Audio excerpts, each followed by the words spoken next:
Hello guys, welcome to नवीन के blog.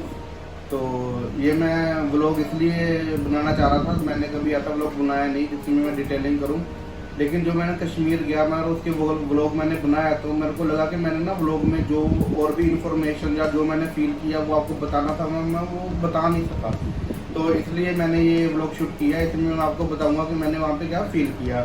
तो सबसे पहले डेज पे आते हैं। हम गए थे 4 दिन के लिए, लेकिन मेरे को ये लगा कि दिन मेरे बहुत कम से कम 10 डेज का ट्रिप होना चाहिए कश्मीर के लिए, क्योंकि वहाँ बहुत कुछ घूमने को है।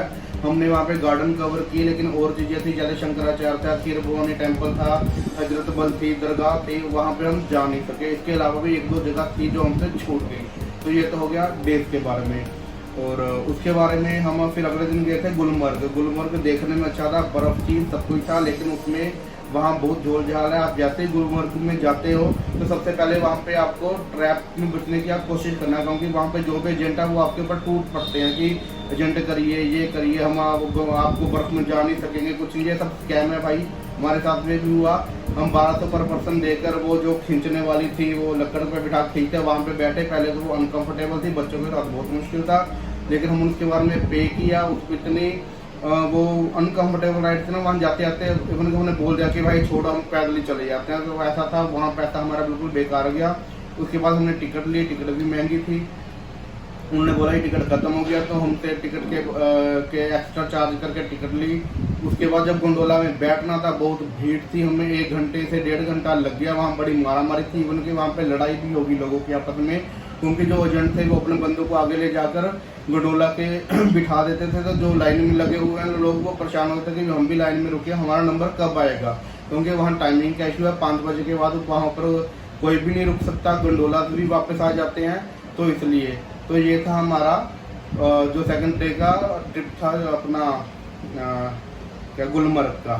तो ठीक लगा गुलमर्ग। बाकी आप जाएं तो बार्गेनिंग हर चीज़ के लिए करें, जहाँ आपको बूट देते हैं, जहाँ आपको करते हैं, आपको बार्गेनिंग करनी ही चाहिए वहाँ पे जाके। जो वहाँ पे स्नो का स्कूटर भी है, हमसे 2000 मांग रहे थे, फिर हमने 1000 में उनको सेट कर लिया। वहाँ पे कोई ऐसा नहीं है कि गवर्नमेंट का रेट नहीं है, आपको बार्गेनिंग करनी पड़ेगी। आपने कर ली तो आपके पैसे बच जाएंगे, नहीं करी तो नहीं बचेंगे। तो उसके बाद हम गए पहलगाम। तो पहलगाम जाने के लिए भी आपको कम से कम 2-3 दिन वहाँ पे रुकेंगे तो आप अच्छे से पहलगाम घूम सकते हैं। क्योंकि हमने सिर्फ पहलगाम में बेताब वैली देखी। श्रीनगर से वो कम से कम 2 घंटे का रन है। तो बीच में हम अनंतनाग से होकर गुजरे और वहाँ पे पहुँचे। पहलगाम बड़ी अच्छी जगह है, बड़ी वहाँ पे खूबसूरती है, लेकिन वहाँ घूमने के लिए आपको 2-3 दिन चाहिए, क्योंकि हमने बेताब वैली के अलावा आरू वैली थी, वहाँ हम जा नहीं सके। एक मिनी स्विट्जरलैंड था, वहाँ भी हम जा नहीं सके, क्योंकि वापस होना था, हमारा ट्रिप बहुत छोटा था। तो मेन था कि आपके पास डेज ज़्यादा होना चाहिए। और उसके बाद हम फूड के बारे में बात करेंगे तो हम वेजिटेरियन थे, तो वेज का फूड बड़ा मुश्किल से मिला हमें। हर जगह इतना अच्छा ढूंढने पे मिल तो जाता था, लेकिन फिर भी थोड़ा मुश्किल लगा हमें। नॉन वेज वालों के लिए तो भाई जन्नत है, लेकिन जो वेज में करते हैं उनके लिए थोड़ा मुश्किल है। कुछ डल लेक के आसपास कुछ ढाबे हैं, लेकिन ढाबे दिखने में अच्छे हैं, लेकिन उनका फूड क्वालिटी तो है वो ज़्यादा अच्छी नहीं मेरे को लगी। कृष्णा ढाबा के बारे में मैंने बताया थी कि वहाँ पे हमेशा भीड़ रहती, वहाँ पर 2-3 बार ट्राई किया, वहाँ पे गए, लेकिन मिला कुछ भी नहीं। तो ये मेरा वीडियो बनाने का मतलब था कि जो मैंने फील किया वो मैं आपको बताऊँ, क्योंकि ये चीज़ें मैं अपने ब्लॉग में आपको बता नहीं सका। तो इसलिए ये मैंने छोटा सा व्लॉग बनाया है।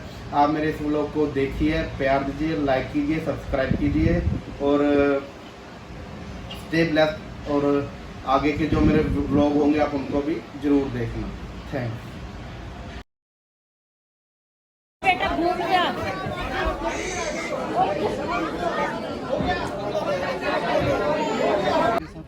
पैकेट मिल जाए। अब ये सामान समून और गंडोला भी लेके जाएंगे ना हम ही लोग। टोटल खर्च जाएगा, टोटल खर्च होगा ना, पैकेज बताओ टोटल गंडोला का बैठेगा तो उसका 750 रुपये टिकट है गवर्नमेंट, वो हटा दो, वो हमारा नहीं है। हटा दो उसको। बाकी हमारे पास रहता है खाली स्लेज, टीम गिन तो वार्ता हो जाएगा। स्लेज आना और जाना आपके साथ घंटे के हिसाब से जो